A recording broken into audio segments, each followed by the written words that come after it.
Think about the last time you stood in awe of a modern skyscraper or marveled at the precision of a high-tech machine. Now picture this: what if you discovered that some of the most astonishing engineering feats in history weren't crafted with today's technology, but with the bare hands and brilliant minds of ancient civilizations?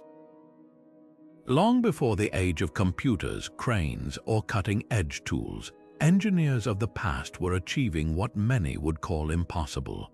They built structures so colossal, so precise, that even with all our modern advancements, we still can't fully explain how they did it. These ancient wonders weren't just monuments of stone or metal. They were testaments to human ingenuity, creativity, and an unshakable drive to push the boundaries of what was thought possible.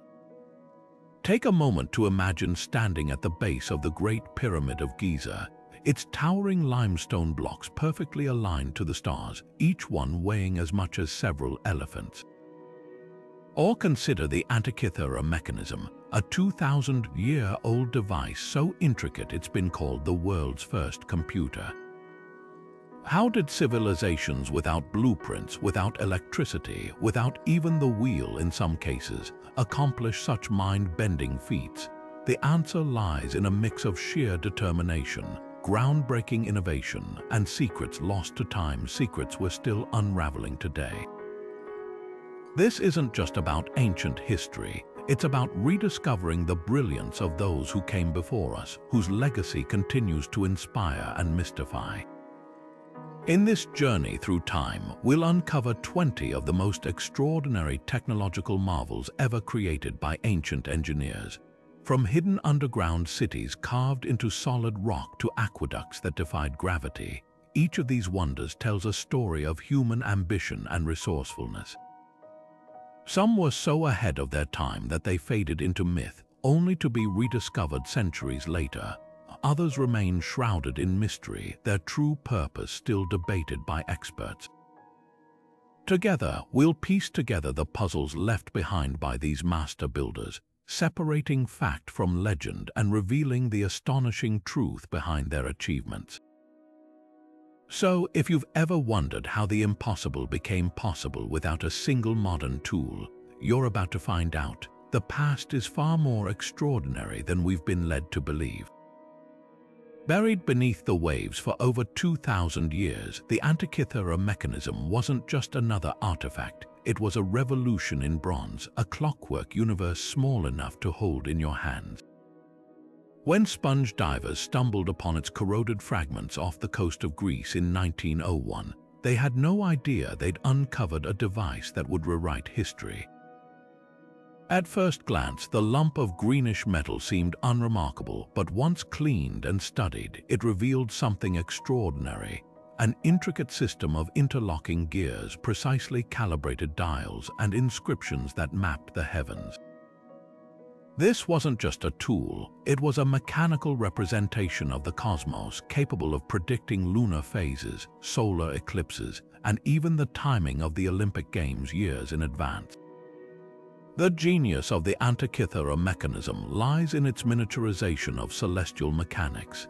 Its largest gear had 223 teeth, each painstakingly cut by hand to mesh flawlessly with smaller cogs that calculated the irregular orbits of planets. To put that into perspective, nothing this complex would appear again until the mechanical clocks of medieval Europe over a millennium later. What's even more astounding is that this level of precision engineering emerged from a culture without precision instruments as we know them today. Ancient Greek artisans had no micrometers, no computer-aided design, yet they achieved tolerances within fractions of a millimeter. But perhaps the most tantalizing question isn't how they built it, but why we've found only one. The sophistication of the Antikythera Mechanism suggests it wasn't a fluke, but part of a broader tradition of advanced mechanical design. Ancient texts hint at other marvels: Archimedes' planetarium that replicated celestial motions, automatic theater devices that mimicked thunderstorms, and moving puppets. Could there have been an entire school of mechanical philosophy lost to time? the device's very existence forces us to reconsider what we thought possible in the ancient world. It stands as a humbling reminder that technological progress isn't always a straight line. Sometimes brilliance flares brightly, only to be temporarily forgotten before being rediscovered centuries later. While we marvel at modern megastructures, some of the most durable construction materials in history came from an unexpected source: the volcanic landscapes of ancient Italy. The Romans didn't just build with concrete, they engineered a material so resilient that their harbor walls still stand intact underwater after 2 millennia, while many of our modern concrete structures show cracks within mere decades. Their secret, a recipe that turned ordinary volcanic ash into a self-repairing marvel. Mixing this volcanic dust with lime and seawater created a chemical reaction so powerful that it essentially gave their concrete a life of its own. Tiny mineral clusters would form inside the material over time, filling microscopic cracks before they could spread, like a living organism healing its own wounds. Take the Pantheon, for example. Its massive dome, spanning 143 feet across, remains the world's largest unreinforced concrete dome ever built. It survived earthquakes, invasions, and the relentless wear of 2,000 years, yet the concrete looks almost as fresh as the day it was poured. Modern engineers have only recently unlocked why. The Roman mixture contains rare minerals like stretlingite and aluminum tobamorite, which grow stronger with age. Seawater, far from eroding their harbors, actually crystallized within the concrete, reinforcing it against the sea's corrosive power. It's a paradox: modern concrete weakens in salt water, but Roman concrete thrived in it. So why did this groundbreaking technology disappear? The fall of Rome scattered its builders and fractured the trade networks supplying volcanic ash from the Pozzuoli region. Medieval architects, lacking both the materials and the knowledge, reverted to simpler mortars. Even today, replicating the exact process remains a challenge. Modern scientists struggle to recreate the slow curing methods and precise mineral ratios the Romans perfected through trial and error. Yet there's hope. Laboratories are now studying these ancient techniques to design eco-friendly concrete that could reduce the massive carbon footprint of modern construction. Imagine bridges that repair themselves or seawalls that grow stronger with each passing century. The Romans may have left us more than ruins, they left a blueprint for the future. Standing in the shadow of the Great Pyramid of Giza, it's hard not to feel dwarfed, not just by its immense size, but by the sheer impossibility of its precision. This 4,500-year-old marvel doesn't just point north, it aligns with true north down to a fraction of a degree, with an error margin smaller than the width of a single thumbtack on a football field. To put that into perspective, even the meticulously aligned meridian building at Greenwich Observatory, built with modern laser technology in 1999, is less accurate than this ancient structure. How did a civilization without compasses, satellites, or even the concept of degrees achieve such perfection? Theories abound, but none fully explain the pyramid's astronomical precision. Some suggest the builders used the stars, tracking the path of a single star like Alpha Draconis to determine north. Others propose they relied on shadows, carefully marking the autumnal equinox when day and night are of equal length. But here's the catch: both methods would have required years of observations, mathematical calculations, and an understanding of Earth's axial tilt that shouldn't have existed for another 2 millennia. Even more puzzling, the pyramid's base is level to within 2 centimeters across its entire 13-acre foundation, meaning its builders compensated for the natural curvature of the Giza Plateau with near superhuman accuracy. What makes this alignment truly extraordinary isn't just the technical achievement, it's the intention behind it.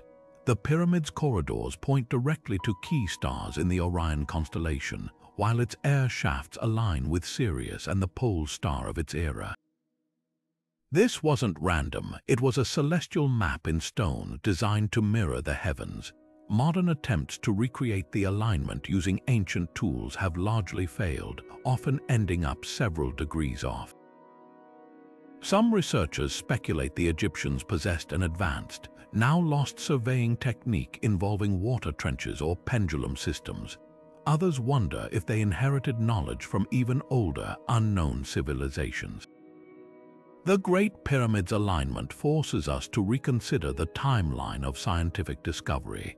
Conventional history suggests such precision surveying emerged only in the 18th century.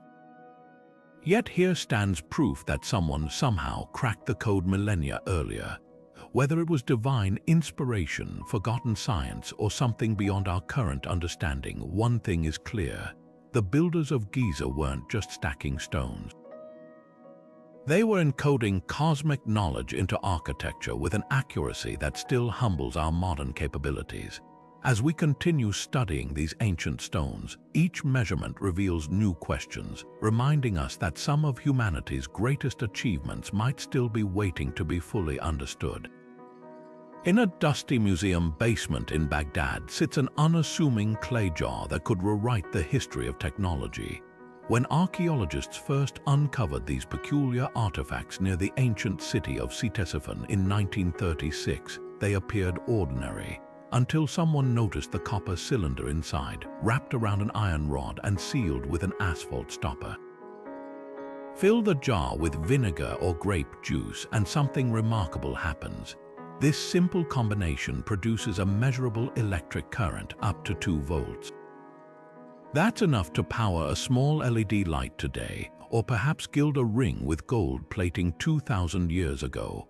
What makes the Baghdad batteries so fascinating isn't just their potential function, it's the precision of their design. The asphalt stopper wasn't just a lid, it acted as an insulator, preventing accidental discharge while allowing the iron rod to extend perfectly into the center of the copper cylinder. Ancient artisans didn't stumble upon this configuration by accident. They engineered it. Replicas have proven the setup works consistently, suggesting these weren't mere storage vessels but purpose-built devices. Some theories propose they were used for electroplating coating objects with thin layers of metal, a practice known in Mesopotamia for decorating jewelry and religious artifacts. Others speculate they powered early medical treatments, mimicking the electric fish therapies described in Greek and Roman texts. Yet the mystery deepens when we consider the absence of wires or other components needed for a complete electrical system. No surviving texts mention these jars, and no electroplated artifacts from the period have been conclusively linked to their use. Skeptics argue they might have held sacred scrolls, with the metal components merely acting as protective casings. But here's the counterpoint. If these were just containers, why the meticulous insulation? Why the carefully balanced metals that create a predictable electrochemical reaction? Modern experiments show the jars lose their charge quickly if left open, yet maintain a stable current when sealed exactly as a functional battery would require. The implications are staggering. If these were indeed batteries, they predate Alessandro Volta's famous voltaic pile of 1800 by over 15 centuries. It suggests a lineage of electrical experimentation that vanished from the historical record, only to be reinvented millennia later. Perhaps the most haunting question isn't whether the Baghdad batteries worked. We know they did. But how much knowledge was lost when libraries like Alexandria burned, taking with them secrets we're still struggling to rediscover? Every time we unearth an artifact like this, we're reminded that the ancient world might have been far more technologically sophisticated than we ever imagined. Among the 7 wonders of the ancient world, none sparks more debate than the Hanging Gardens of Babylon, a verdant mountain of foliage said to have risen above the sun-baked Mesopotamian plains like a mirage made real. Ancient writers like Strabo and Diodorus Siculus described tiered terraces bursting with exotic trees, vines cascading down arched walkways, and flowers blooming where only dust should exist. But here's the twist. Despite centuries of searching, archaeologists have found no physical trace of them in Babylon itself. No crumbling walls, no irrigation channels, not even a single stone carving that definitively proves their existence. This absence has led some to dismiss the gardens as pure legend, a traveler's tall tale that grew grander with each retelling. Yet others point to tantalizing clues that suggest we might simply be looking in the wrong place. One compelling theory places the gardens not in Babylon, but 300 miles north in Nineveh, capital of the Assyrian Empire. Cuneiform tablets from King Sennacherib's reign describe an engineering marvel, a sprawling palace complex with terraced gardens watered by an ambitious system of canals and screw pumps. Archaeologists have even uncovered remnants of these aqueducts, some stretching over 30 miles to bring mountain water to the city. The technology matches ancient descriptions perfectly. Bronze screws rotating inside wooden casings could have lifted water from the Euphrates to the highest terraces without a single modern pump. And unlike Babylon's arid plains, Nineveh's location made such lushness plausible. But whether in Babylon or Nineveh, the real wonder lies in the sheer audacity of the engineering. Imagine sustaining an artificial ecosystem in a climate where summer temperatures routinely soar above 120 degrees. Ancient texts speak of waterproof terraces lined with lead sheets to prevent seepage, and layers of reeds and bitumen to filter impurities. The gardens wouldn't just have been ornamental, they'd have been a climate-controlled microcosm, a feat of ecological engineering centuries ahead of its time. Modern experiments show that the proposed screw pumps could have lifted nearly 300 gallons per hour, enough to keep even the thirstiest date palms thriving. Perhaps the garden's greatest legacy isn't their location, but the questions they force us to confront. Why would ancient rulers invest so heavily in such extravagant greenery? Some historians see it as a political statement, proof that a king could bend nature itself to his will. Others believe it was a gift of homesickness, built for a queen who missed the lush hills of her homeland. Whatever their purpose, the hanging gardens remind us that ancient engineers didn't just conquer stone and metal, they tamed water, soil, and living plants on a scale that would challenge even today's landscape architects. Their disappearance, whether into dust or myth, only deepens their mystery, leaving us to wonder if the greatest wonder of all was humanity's relentless drive to create beauty where none should exist. From high above Peru's arid Nazca Desert, the landscape transforms into a colossal canvas, one etched with mysterious figures so vast they defy comprehension from the ground. Gigantic hummingbirds with wingspans rivaling jetliners, geometric spirals stretching the length of 3 football fields, even a 600-foot-long monkey with a perfectly coiled tail, all carved into the earth by the simple act of removing dark volcanic pebbles to reveal the pale sand beneath. These aren't random scratches, they're geoglyphs of staggering precision, their straight lines running flawlessly for miles without deviation, their curves mathematically perfect despite being created between 200 BC and 600 AD by a culture without written records or even the wheel. The question isn't just why they made them, it's how they achieved such impossible accuracy without ever seeing their own handiwork from above. Consider the logistics. The Nazca people couldn't climb mountains high enough to view their creations in full, let alone fly. Yet somehow they plotted massive figures, some over 1,000 feet long, with near-perfect proportions. Modern experiments suggest they might have used scaled-down models and a system of ropes and stakes to transfer designs to the desert floor. Imagine teams of surveyors working in sections, extending lines by aligning wooden poles with distant mountain peaks as reference points. The straightness rivals modern laser-guided construction. A single line stretches arrow straight for 9 miles with less than a 4-foot deviation over its entire length.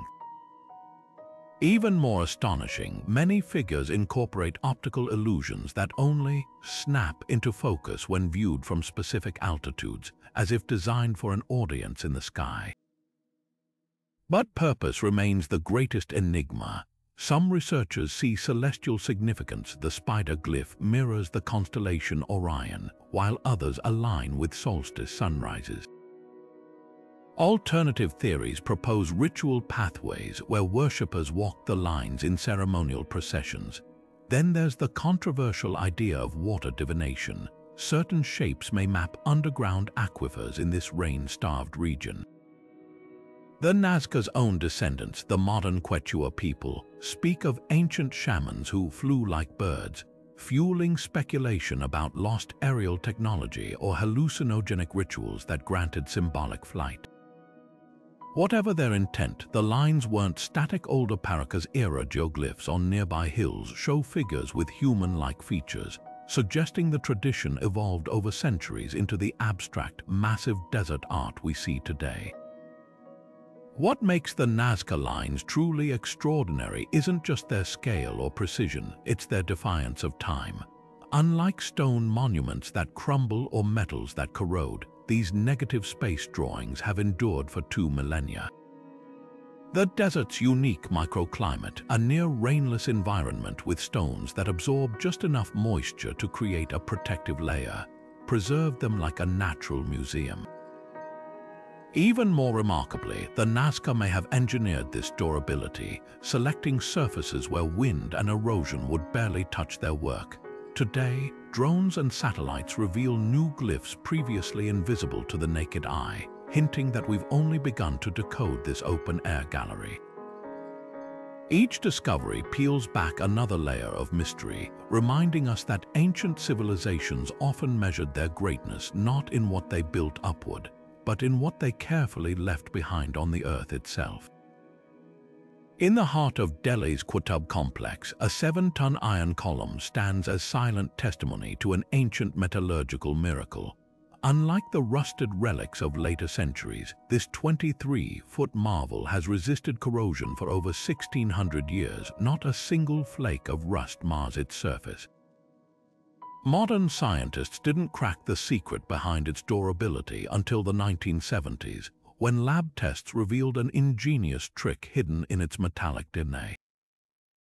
The pillar's creators blended unusually high levels of phosphorus with iron, creating a self-protecting alloy that forms a thin, invisible barrier of iron-hydrogen phosphate when exposed to air. This microscopic shield repairs itself over time, a feature modern stainless steel only achieves through complex industrial processes. What's truly baffling isn't just the metallurgy, it's the precision of the craftsmanship. The pillar was forged in a single, massive ingot using techniques lost to history. Ancient Indian smiths would have needed furnaces reaching temperatures over 3,000 degrees Fahrenheit to work such a large volume of metal, yet no evidence of these colossal furnaces has ever been found. Even more mysteriously, the pillar bears an inscription in Sanskrit praising a king named Chandra, likely the Gupta ruler Chandragupta II from the 4th century AD. But here's the puzzle. While the script matches that era, the alloy composition suggests older, possibly even pre-Gupta origins. Could this be a case of an ancient monument being repurposed and reinscribed by later rulers? The pillar's endurance goes beyond chemistry. It's a structural marvel too. For centuries, locals believed embracing it with your back would grant good health. Yet despite constant human contact and Delhi's extreme monsoons, the metal remains smooth and unblemished. Modern engineers have calculated that replicating the pillar today would require computer-controlled smelting to achieve the exact phosphorus-to-iron ratio. Yet somehow, these ancient metalworkers accomplished it through empirical knowledge passed down through generations. Their understanding of material science appears to have been both sophisticated and systematic, contradicting the stereotype of ancient technology as primitive trial and error. Debates still rage about the pillar's original purpose. Some argue it was part of a massive astronomical instrument, given its alignment with certain stars during the Gupta period. Others believe it served as a victory monument, its rust-free nature symbolizing eternal kingship. Whatever its function, this unassuming column forces us to reconsider the trajectory of scientific progress.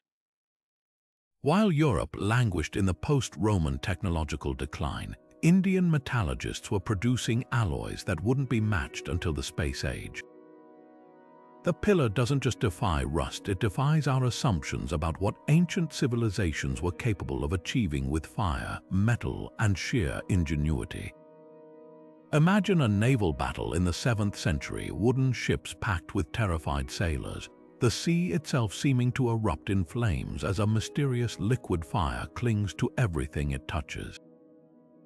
This wasn't ordinary fire, it was Greek fire, the Byzantine Empire's most devastating weapon and one of history's best-kept secrets, described by enemies as liquid lightning and the devil's own flame. This terrifying substance could ignite water itself, burning even as waves crashed over it. The exact recipe died with its creators, but modern analysis suggests a horrifyingly effective cocktail of crude petroleum, pine resin for stickiness, and possibly quicklime, a chemical that reacts violently with water, generating intense heat. The result wasn't just fire, it was an inescapable, adhesive inferno that couldn't be smothered, doused, or outrun. What made Greek fire so revolutionary wasn't just its composition, it was the delivery system. Byzantine ships mounted bronze siphons resembling dragon heads that could spew jets of flame over 100 feet, turning the sea into a killing zone. Smaller versions were hurled in clay pots like ancient grenades, shattering on enemy decks to spread unstoppable pools of fire. Historical accounts describe desperate sailors jumping overboard only to find the flames following them, clinging to their skin and hair as they thrashed in the water. Even sand, the standard fire suppressant of the era, proved useless. Some reports claim it only intensified the blaze. Vinegar and urine were rumored to help, but nothing could guarantee survival against this weapon. The true genius of Greek fire lay in its deployment. Byzantine commanders used it sparingly, often as a psychological weapon as much as a physical one. The mere sight of a flame-throwing dromon ship could scatter entire fleets, giving Constantinople naval dominance for centuries. Its secrecy was guarded with near-religious fervor. Only one family, said to be descendants of the original inventor Kallinikos, knew the full formula. Emperors reportedly had the mixture prepared in locked underground chambers by blindfolded chemists working in isolated sections, each knowing only part of the process. When Constantinople finally fell in 1453, the secret vanished with its last defenders. Modern attempts to recreate Greek fire have only deepened the mystery. While napalm comes close in adhesive burning, nothing matches historical descriptions of water-igniting properties. Some researchers speculate the Byzantines might have used pressurized siphons to aerosolize the fuel, creating a flamethrower effect centuries before its official invention. Others suggest secret additives like naphtha or saltpeter could explain the eerie way the flames seem to chase targets. What's undeniable is that this was chemistry weaponized at a level unmatched until the 20th century, a reminder that ancient warfare could be every bit as technologically sophisticated as it was brutal. The lost secrets of Greek fire challenge our assumptions about medieval science, proving that some mysteries burn as brightly today as they did over 1,000 years ago. Deep beneath the sun-baked ruins of Crete's palace of Knossos lies a hidden marvel that wouldn't look out of place in a modern city. A sprawling, 3,500-year-old plumbing network so advanced it would take Europe until the 1800s to match its sophistication. While most Bronze Age civilizations relied on simple wells or open drains, the Minoans engineered an intricate system of terracotta pipes, stone-lined channels, and even flush toilets, all powered by nothing but gravity and ingenuity. Their mastery of water wasn't just functional, it was artistic. Pipes tapered perfectly to maintain pressure, joints sealed with precision-cut stones to prevent leaks, and underground channels sloped at exact angles to keep water flowing smoothly. This wasn't mere sanitation, it was hydraulic poetry in motion. The true brilliance of the system reveals itself in the details. At Knossos, archaeologists uncovered a series of interlocking clay pipes with a secret. Their egg-shaped design prevented sediment buildup, a feature modern engineers wouldn't adopt until the 19th century. Rainwater collected from rooftops filtered through elaborate settling tanks before feeding into the palace's network, ensuring clean supply even during droughts. But the real showstopper, flushing latrines carved from stone, with wooden seats and overhead reservoirs that could be tipped to wash waste into a central sewer. For context, Londoners were still dumping chamber pots into the streets as late as the 1800s. The Minoans, it seems, treated water with reverence. Their system wasn't just about convenience, but about harmonizing with nature's rhythms. How did a civilization without formal physics or calculus achieve such feats? The answer lies in observation and iteration. Minoan engineers likely studied the natural flow of Crete's mountain springs, mimicking nature's gradients in their own designs. Experimental reconstructions show their slope channels maintained a consistent flow rate of about 3 gallons per minute, enough to supply palaces and workshops without stagnation. Even more impressively, the system adapted to Knossos' multi-story layout, using shaft and tunnel configurations to move water vertically. Some conduits still function today, a testament to their flawless craftsmanship. The real mystery isn't how they built it, but why this knowledge vanished. When Knossos fell around 1400 BC, its hydraulic secrets seemingly drowned in the rubble. Later Greek and Roman systems, while impressive, never quite matched the Minoans' holistic approach. Perhaps the most haunting lesson of Knossos isn't about engineering, it's about fragility. A single volcanic eruption, invasion, or societal collapse can erase millennia of progress, leaving future generations to reinvent what was once known. As we turn on our taps today, we're not just using water, we're continuing a dialogue with the past, one that began when Bronze Age artisans first coaxed liquid to dance through baked clay. Picture this standing on the deck of a wooden canoe no wider than a modern car, with nothing but endless ocean in every direction, no compass, no charts. No GPS, just the swell of waves beneath you and a sky so vast it feels like you could fall into it. This was the reality for Polynesian navigators, who conquered the largest ocean on Earth centuries before Europeans dared sail beyond sight of land. Their voyages weren't just crossings, they were calculated migrations with families, plants, and even livestock packed into double-hulled vessels called wakolua. These weren't primitive rafts, they were masterpieces of marine engineering, capable of sailing 8,000 miles against prevailing winds using nothing but human ingenuity and celestial wisdom. The secret to their success lay in a navigation system so sophisticated it functioned like a living computer. Master navigators, called PWO, memorized the rising and setting positions of over 200 stars, using them as fixed points in a mental star compass. But stars were just the beginning. They read ocean swells like road signs, detecting subtle changes in wave patterns that hinted at distant islands, clouds gathering in a particular shape. That could mean land over the horizon, the flight path of certain seabirds, a reliable indicator of direction. Some species never stray more than 40 miles from shore. Even the color of the water held clues, with lighter shades signaling shallow reefs miles before they became visible.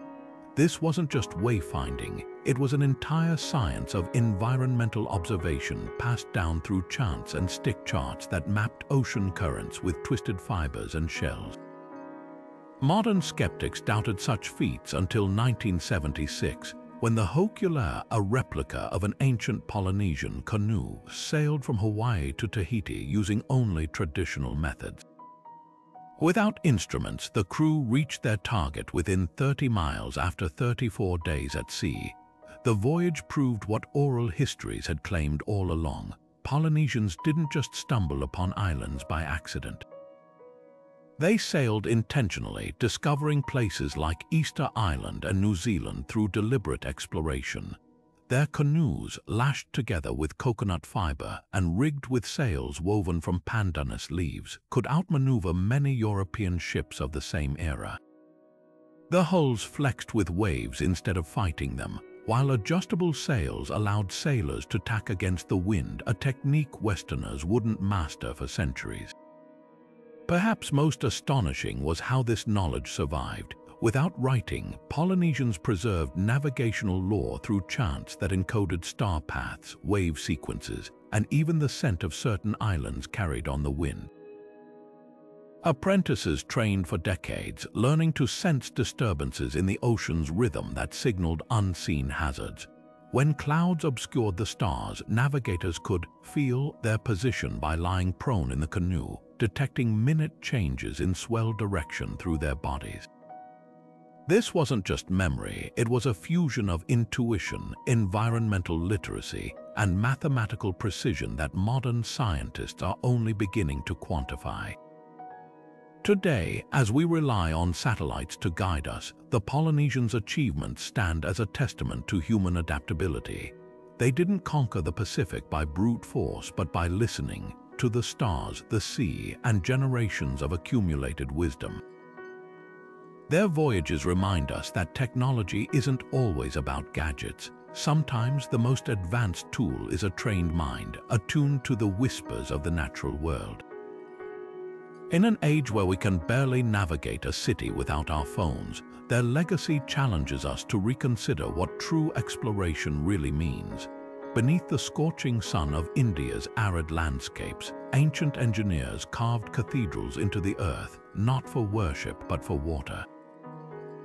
The stepwells of India, known as Aeolipile or valves, are more than just reservoirs. They're inverted palaces descending sometimes 10 stories deep into the ground.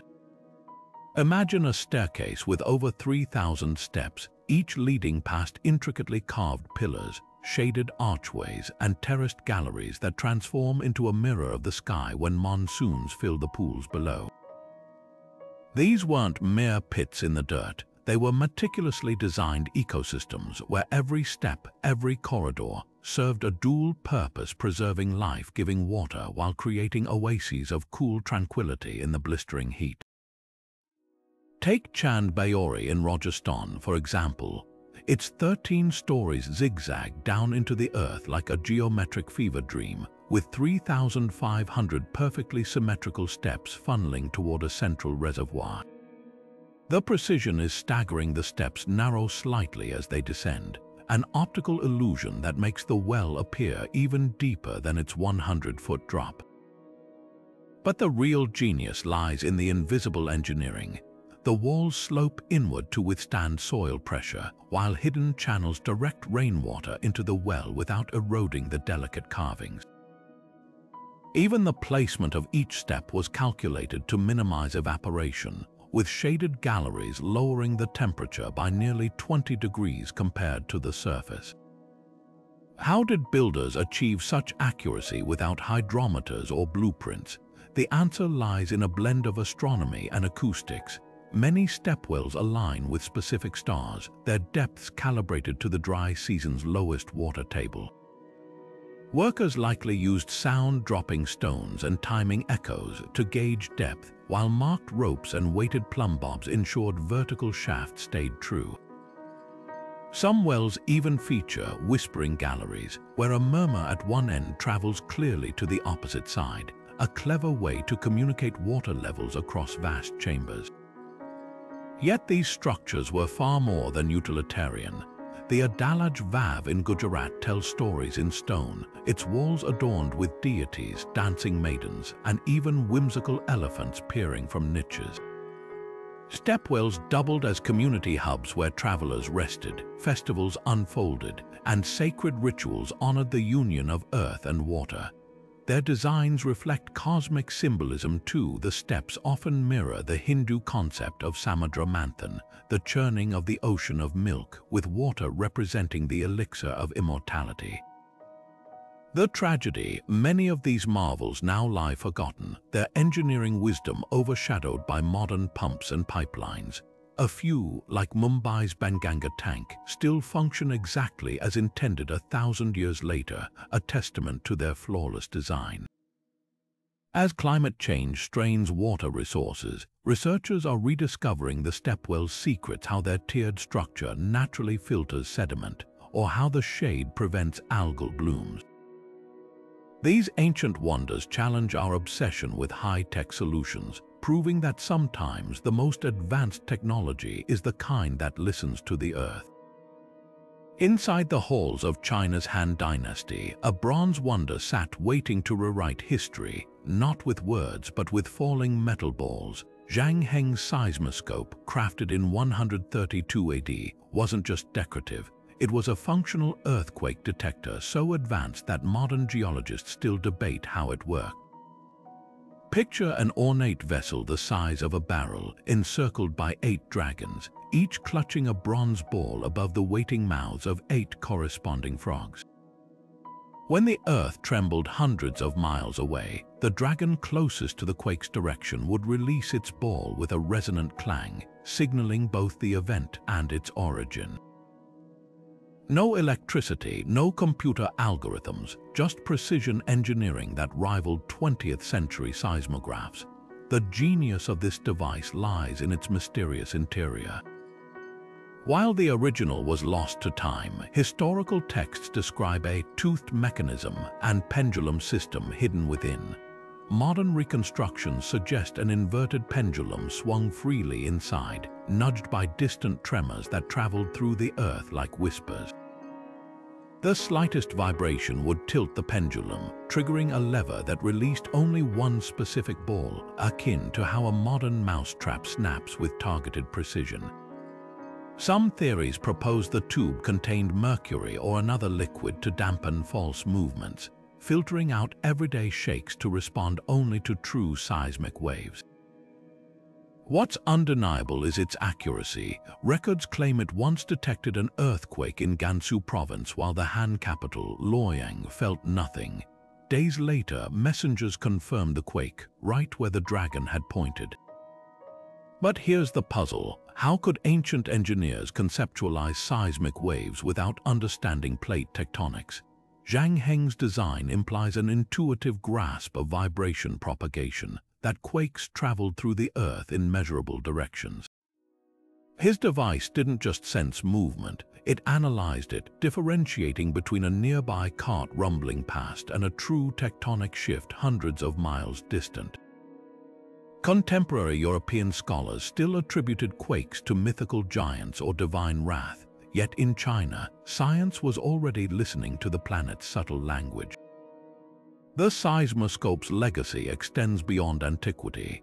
Its principles inspired early 20th century seismographs, and engineers still study its design for DISASTER Chinese letter systems today. In 2007, a team at the Chinese Academy of Sciences built a working replica using techniques available to Zhang Heng, proving the concept wasn't just theoretical. What makes this invention timeless isn't just its mechanics, it's the philosophy behind it. In an era when many saw disasters as unpredictable acts of gods, Zhang Heng treated them as measurable phenomena. His dragons didn't just warn of danger, they heralded a radical idea that nature's chaos could be decoded, one falling ball at a time. Walking through Cusco's ancient streets, you'll find walls that defy logic, monolithic stones weighing up to 100 tons, fitted together so tightly you couldn't slip a single sheet of paper between them. This is Inca masonry at its finest, where massive blocks of andesite and granite cling together without mortar, surviving earthquakes that topple modern buildings.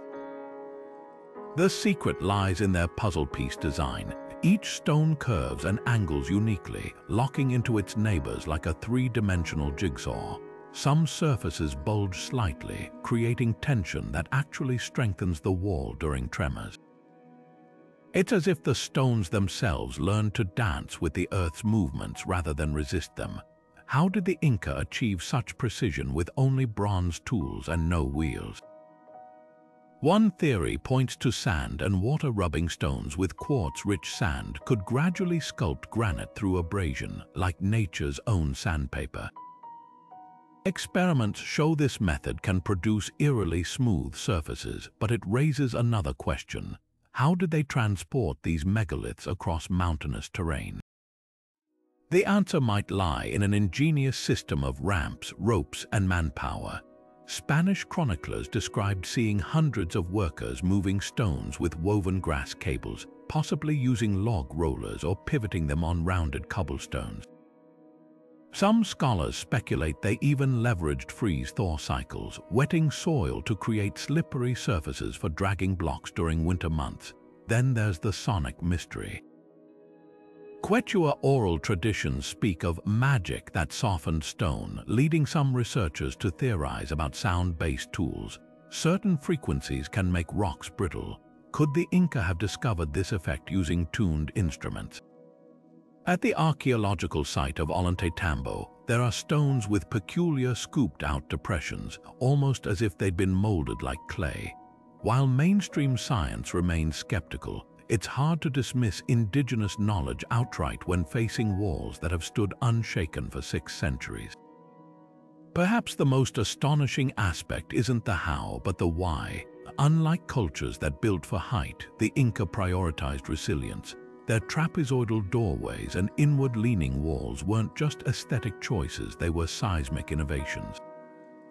Modern engineers studying these structures have found that the slight flexibility between stones acts as a shock absorber, distributing energy during quakes. In 2007, when a 6.0 magnitude earthquake struck Cusco, colonial buildings crumbled while Inca walls stood firm. What modern architects are only now rediscovering through computer modeling, the Inca perfected through observation and patience. Each stone was likely test-fitted dozens of times, with workers making microscopic adjustments until the fit was flawless. The result, walls where even today, after 500 years of tectonic activity, you can't find a single crack running through the joints. In a world obsessed with speed and efficiency, the Inca remind us that true mastery lies in taking the time to do things right, one perfect stone at a time. Picture a simple wooden cylinder wrapped in a spiral, no gears, no circuits, just a clever twist of geometry that could lift water against gravity's stubborn pull. The Archimedes screw isn't just an ancient tool, it's a hydrodynamic masterpiece that's outlasted empires. While legends claim Archimedes invented it to bail water from a king's ship in Syracuse around 250 BC, the true stroke of genius lies in its physics.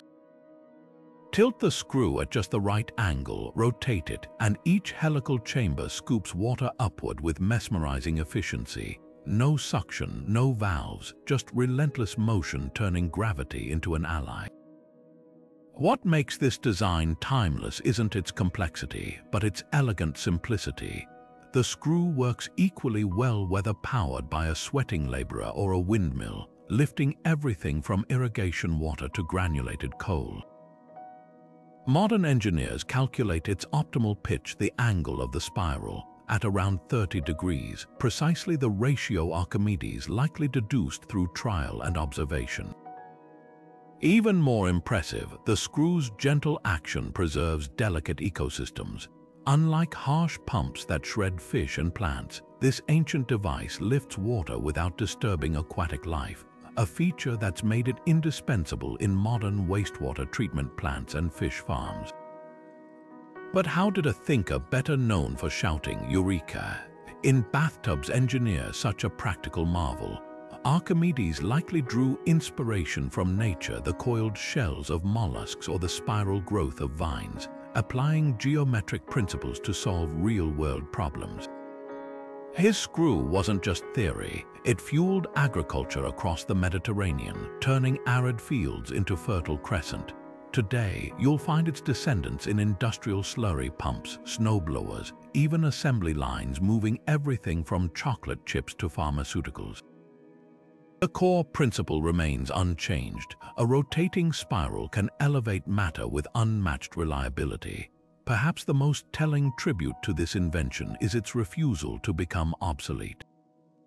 While most ancient gadgets faded into history books, the Archimedes screw thrives in 21st century hydroelectric plants, where it generates clean energy by reversing its original function. Water now turns the screw instead of the other way around.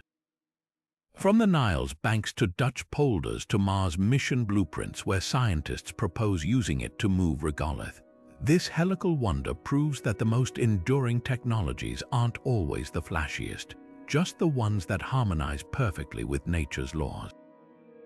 Archimedes didn't just build a pump, he encoded a universal truth into wood and metal, that sometimes the simplest twist can solve the most stubborn problems. Stretching like stone arteries across 3 continents, the Roman road network wasn't just infrastructure, it was the lifeblood of an empire. Picture a legionary marching down the Via Appia, his sandals slapping against tightly fitted basalt slabs that still lie intact under modern asphalt 2,000 years later. These weren't dirt paths or gravel tracks, but engineered masterpieces with up to 5 meticulously layered levels. A bed of packed earth, crushed stone bound with mortar, sand for drainage, then finally interlocking volcanic rock slabs cambered to shed rainwater. The result, highways that outlasted the empire itself, with some stretches carrying trucks today just as they once bore chariots. What set Roman roads apart was their ruthless pragmatism. Surveyors wielding Groma's bronze instruments that measured right angles plotted paths straight as arrows, even if it meant carving through hills or bridging ravines. Modern engineers have found deviations of less than 1 meter per kilometer on some routes, a feat rivaling modern laser-guided construction, but the real genius lay underground. Hidden beneath the surface, elaborate drainage systems of trenches and culverts prevented water damage, while raised foundations kept roads dry in marshlands. The Appian Way's original sections remain usable precisely because they were built like inverted sandwiches, hard surfaces protecting soft cores, a design philosophy modern asphalt often neglects in favor of speed and cost. Compare this to today's pothole-riddled streets. While Roman roads lasted millennia, many modern pavements fail within decades. The difference, Romans built for eternity, using materials like travertine and silica-rich volcanic tuff that chemically bonded over time. Their roads also adapted to terrain. In marshy Britain, they laid timber rafts. In deserts, they compacted gravel with alternating hot and cold layers to fuse particles. Maintenance was baked into the system. Milestones marked not just distances but the officials responsible for repairs, creating accountability that transcended generations. Perhaps the most humbling lesson lies in the road's purpose. These weren't just trade routes but tools of control and cultural exchange, enabling mail to cross the empire in days rather than months. The same stones that carried legionaries to conquest also spread ideas, religions, and innovations. Modern highway engineers are now revisiting Roman techniques, experimenting with self-healing concrete inspired by their lime mixtures and studying how their camber designs outperformed modern drainage. The Via Appia's enduring stones whisper a challenge to our disposable culture, proof that when you build not just for the present but for the unseen future, even time itself becomes your ally. Inside a quiet Alexandrian workshop around the 1st century AD, a bronze sphere hissed to life not with magic but with the raw power of steam. Hero's Aeolipile wasn't just a curiosity, it was the world's first working steam engine, a device so revolutionary it wouldn't find its equal until the factories of 18th century Britain. Picture a hollow ball mounted between 2 pipes with curved nozzles jutting from its sides like miniature cannons. When fire heated the water inside, steam shot from these vents, sending the sphere spinning at dizzying speeds. This wasn't mere child's play, it was a masterclass in physics, demonstrating principles of thrust and angular momentum that would later launch rockets and power turbines. The brilliance of Hero's design lies in its deceptive simplicity. Unlike the massive piston engines of the Industrial Revolution, his Aeolipile harnessed Newton's third law: every action has an equal and opposite reaction centuries before Newton was born. Each jet of steam acted like a microscopic rocket booster, creating torque that sent the sphere whirling. Modern engineers calculate some models could hit 1,500 rotations per minute, a staggering feat for ancient metallurgy. What's even more impressive, Hero described multiple variations in his writings, some with vertical axles for demonstrations, others designed to spin horizontally like a lawn sprinkler. This wasn't a lucky accident, it was systematic experimentation. Yet the greatest mystery isn't how it worked, but why such potential lay dormant for 1,700 years. Ancient texts describe the Aeolipile powering temple miracles, doors that seemed to open by divine will, or statues that poured ritual wine but never saw it pumping water or grinding grain. Some historians argue the Mediterranean slave economy made labor-saving devices unnecessary. Others believe the technology outpaced the materials of the time. Bronze pipes couldn't withstand sustained high-pressure steam. But perhaps the most tantalizing theory suggests Hero's engine was more than a toy, that it represented a lost thread of mechanical philosophy, where understanding nature's laws mattered more than practical application. Today, reconstructions of the Elipile reveal just how close antiquity came to an industrial breakthrough. The same principles that spun Hero's sphere now propelled jet engines and power plants. His design even mirrors modern reaction turbines used in geothermal energy projects. As we watch these ancient replicas whirl, we're left to wonder, if just one mind had connected this spinning ball to a millstone or a ship's paddle, might the age of steam have dawned in the Roman world? The Aeolipile stands as both a triumph and a haunting what-if, proving that innovation isn't just about discovery, but recognizing the potential in every hissing, spinning idea. While Europe languished in the Dark Ages, Mayan astronomers were mapping the cosmos with mathematics so advanced it would take the Renaissance to catch up. Their calendar system wasn't just a way to mark days. It was a celestial clockwork of intersecting cycles, tracking the moon's wobbles, Venus's fiery dance, and even the slow precession of the equinoxes with jaw-dropping precision. At its heart lay the long count, a sprawling timeline stretching over 5,000 years, divided into nested units of days, months, and epochs with the elegance of a fractal. But here's what stuns modern researchers. Without lenses or telescopes, Mayan stargazers calculated the solar year at 365.242 days, just 17 seconds shorter than our current measurement. The secret to their accuracy lay in a mathematical language that saw numbers as living entities. While Europeans struggled with Roman numerals, the Maya had conceptualized zero as early as 36 BC, using a shell-shaped glyph that represented the void with philosophical depth. Their Vigesimal system, based on 20s rather than 10s, allowed complex calculations through simple dot and bar notation. Imagine tracking Venus's 584-day cycle across 8 years, a feat requiring fractions so precise they'd make a Renaissance calculator sweat. Temple inscriptions at Kapon reveal they'd pinpointed lunar months down to 29.53086 days, a figure matching modern astronomy to within 34 seconds per cycle. How did they achieve this? The answer might lie in the alignment of their pyramids. Structures like El Castillo at Chichen Itzá double as astronomical instruments during equinoxes. Shadows slithered down the steps like a feathered serpent, marking the sun's passage with theatrical precision. Windows at Palinx Palace frame Venus at key dates, while the Caracol Observatory's narrow sightlines target celestial events centuries in advance. These weren't just buildings, they were stone computers encoding celestial knowledge in angles and shadows. Yet the true marvel is how they wove time into cosmology. The Maya saw calendars as living entities with the 260-day Tzolk'in cycle harmonizing agricultural rhythms with human gestation periods.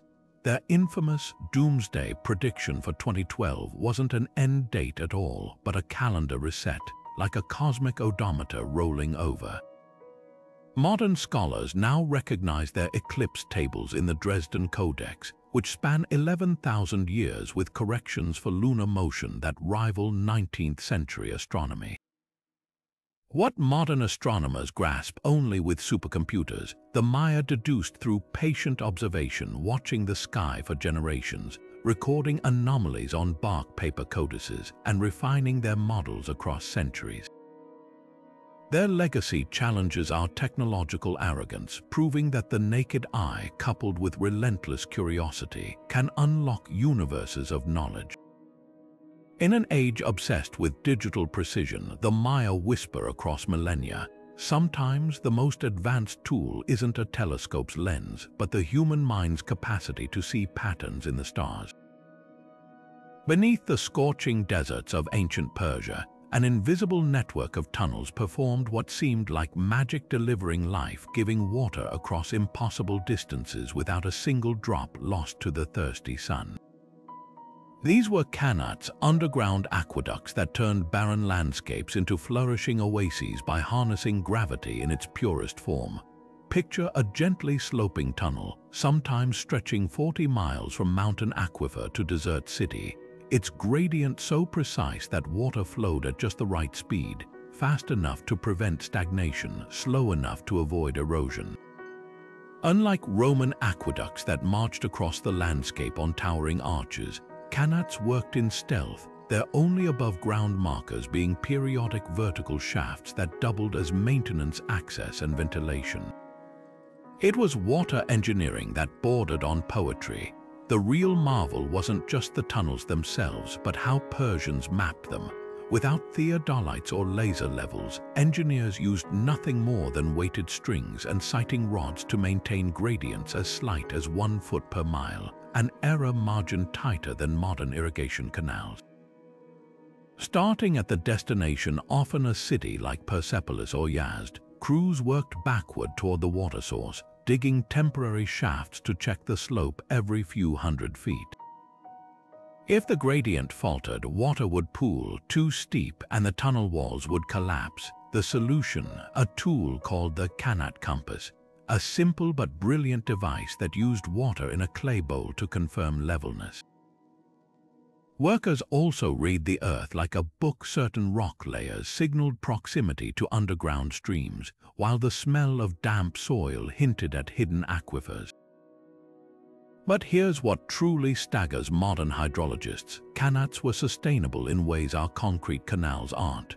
By flowing underground, water stayed cool and clean, shielded from contamination and evaporation that claim up to half of irrigation water in exposed systems today. The tunnels even recharged groundwater along their paths, creating a self-sustaining cycle. In Iran's dashed Eilat Desert, where surface temperatures hit 150 degrees, Qanats maintained lush gardens for millennia.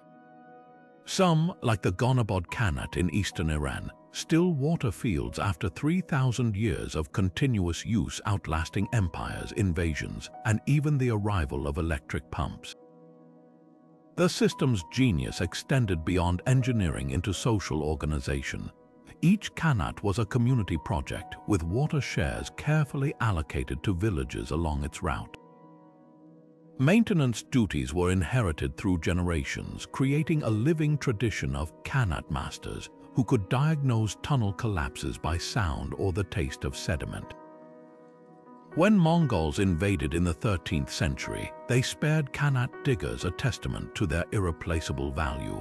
Even Alexander the Great, no stranger to infrastructure, reportedly marveled at these tunnels, adopting the technology for his own cities. Today, as desertification spreads, scientists are rediscovering Qanat's lessons. In arid regions from Morocco to Chile, communities are reviving ancient tunnels to combat drought. NASA even studies their design for potential Mars colonies, where protecting water from evaporation is critical.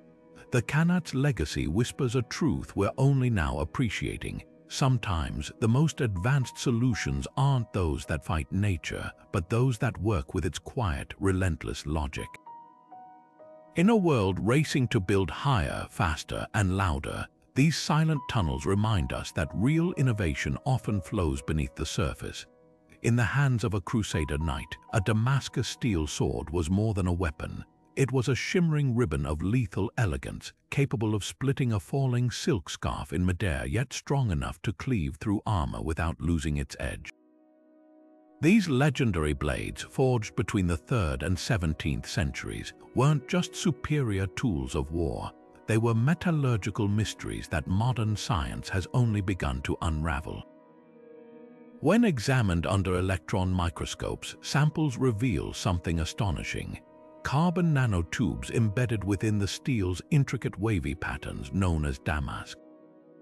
These microscopic structures, only replicable with advanced 20th century technology, gave the swords their impossible combination of razor sharpness and spine-like flexibility. The secret lay in the raw material, wootz steel ingots from India, packed with rare trace elements like vanadium and tungsten. Medieval blacksmiths would heat, fold, and hammer these ingots hundreds of times, a process that somehow coaxed carbon into forming those nanotube structures naturally. Recent experiments show that the unique cooling method, likely involving quenching in special organic fluids, triggered a self-assembly of carbon atoms at the molecular level. Imagine a blacksmith working purely by eye and instinct, unaware that each strike of his hammer was orchestrating atomic arrangements beyond the comprehension of his age. The blades even exhibited self-healing properties. Microscopic cracks would realign during use, maintaining their deadly integrity battle after battle. Yet by the 18th century, the knowledge vanished. The last masters took their techniques to the grave, and the once famed forgers of Damascus fell silent. Some blame the disruption of wootz steel trade routes. Others point to the rise of gunpowder making swords obsolete. But the most haunting theory suggests the craft relied on undocumented environmental factors, perhaps a specific mineral in the water used for quenching, or even microscopic fungi in local clay crucibles that altered the steel's chemistry. Modern attempts to recreate true Damascus steel using medieval recipes consistently fail to produce those telltale nanotubes, leaving us with inferior imitations. What makes this loss so profound isn't just the absence of a weapon, but the disappearance of an entire materials science tradition. These blacksmiths weren't just artisans, they were accidental nanotechnologists manipulating matter at scales invisible to the naked eye. Their legacy lingers in unexpected places. Today's aerospace engineers study Damascus steel's microstructure for clues to building lighter, stronger alloys. Their swords whisper a humbling lesson. Technological progress isn't always linear, and sometimes the brightest flares of human ingenuity flicker out before we fully grasp their light. Standing before a surviving blade in a museum, one can't help but wonder how many other secrets history has swallowed whole, leaving us to rediscover what was once known. Buried for over 2,000 years in silent darkness, the Terracotta army stood guard in full battle regalia. Not the muted earthen tones we see today, but a riot of vibrant purples, blues, and cinnabar reds that brought each warrior to life. When archaeologists first breached the underground chambers in 1974, they witnessed an eerie phenomenon. The minute those painted surfaces met fresh air, the colors began curling like autumn leaves, fading to gray within moments. This wasn't just pigment loss, it was chemistry in fast reverse, an ancient artistic alchemy unraveling before modern eyes. The sheer audacity of these colors, some mixed with precious materials like malachite and azurite, others using synthetic pigments predating Western chemistry by centuries, poses a question that still haunts researchers. How did Qin dynasty artisans achieve such chromatic brilliance, only for it to vanish the instant their work saw daylight again? The answer lies in a lost science of binders and undercoats. modern spectroscopy has revealed traces of an organic protein layer, possibly egg or animal glue, that sealed pigments to the clay. But here's the twist: some colors held fast while others evaporated instantly. The lacquer base coat, derived from toxic tree sap, reacted unpredictably with oxygen, causing it to contract and flake off in seconds. Even more perplexing are the rare purple pigments. Analysis shows they contain synthetic barium copper silicate, a compound not replicated in the West until 20th century industrial labs. How did ancient Chinese chemists stumble upon this formula? Some scholars believe it emerged from bronze casting experiments, where trace elements in ores produced unexpected hues. Others suggest alchemical pursuits for immortality accidentally birthed these advanced materials. What's truly staggering is the scale of this colorful army. Over 8,000 statues, each originally hand-painted with unique facial features, armor details, even textured hair, represent a pigment industry that must have rivaled the empire's silk production. The logistics boggle the mind. Sourcing mercury for the emperor's signature Sinadar red meant mining deadly quicksilver deposits. The blues required trading with distant lapis lazuli suppliers. Recent excavations at the tomb complex's periphery have uncovered workshops where chemists likely tested recipes, their discarded pigment pots preserving molecular clues. One crucible fragment contained traces of lead white mixed with rice starch, a biodegradable stabilizer modern art conservators are only now rediscovering for eco-friendly paints. The tragedy is that we're left with ghostly echoes of this chromatic mastery. Advanced multispectral imaging can sometimes detect vanished pigments by their chemical fingerprints, revealing phantom designs on statue surfaces. In 2012, a breakthrough preservation technique using polyethylene glycol finally allowed archaeologists to save slivers of surviving color by essentially freeze-drying the lacquer layers. But the original formulas, the precise ratios of binders, the mordants that made dyes light-fast, the secrets of those eerie synthetic purples remain locked in the past. Perhaps the most poignant lesson lies in the artisan's own fate. Historical records suggest the emperor's chemists and painters were likely buried alive with their secrets, ensuring no rival kingdom could replicate their work. Today, as laser scanners map every flake of residual pigment and synchrotrons analyze atomic structures, we're left with a paradox. The very technology that could unlock these ancient recipes depends on preserving what little color remains. The terracotta army's true splendor may forever hover just beyond our grasp, a fleeting glimpse of chromatic genius preserved for eternity only in the darkness where it was meant to stay. From forgotten batteries humming with electricity to silent stone walls that dance with earthquakes, the engineers of antiquity weren't just skilled, they were visionaries who turned raw materials into marvels we struggle to replicate even today. Their achievements whisper a humbling truth. Technological genius isn't the monopoly of microchips and modern labs. Sometimes it's etched in the perfect angle of a Roman aqueduct, encoded in the celestial math of a Mayan calendar, or frozen in the molecular ballet of a Damascus steel blade. What unites these feats isn't just ingenuity, but a shared language of observation, an intimate dialogue with nature's patterns that modern tools often overshadow but rarely surpass. Think about the Baghdad Batteries, a simple clay jar, yet it crackles with questions. Were they really ancient power sources or something even stranger? The Antikythera Mechanism's gears spin a similar mystery. How many other celestial calculators lie buried, their brass teeth still waiting to be counted? These aren't just artifacts, they're fragments of a lost syllabus, chapters in a global curriculum of innovation that connected Babylon's astronomers to India's rust-proof pillars and Peru's desert astronomers. Each discovery chips away at the myth that progress is a straight line instead. It's a sprawling web where knowledge flickers, fades, and sometimes flares anew in unexpected places. What's perhaps most startling is how many of these technologies echo our own priorities today. The Romans' self-healing concrete mirrors our quest for sustainable infrastructure. The Qanats' groundwater systems anticipate modern permaculture. Even Greek fire's terrifying efficiency finds its parallel in contemporary non-lethal weapons. The past isn't just a museum, it's a mirror, reflecting back our challenges through the prism of ancient solutions. So as the video ends, consider this. The next time you marvel at a skyscraper or swipe a touchscreen, remember the shoulders of giants you're standing on, not just the recent ones, but those who, millennia ago, reached for the stars with nothing but bronze, intuition, and relentless curiosity. The true lesson of these 20 wonders isn't that they were ahead of their time, but that they reveal time itself as fluid, their brilliance timeless.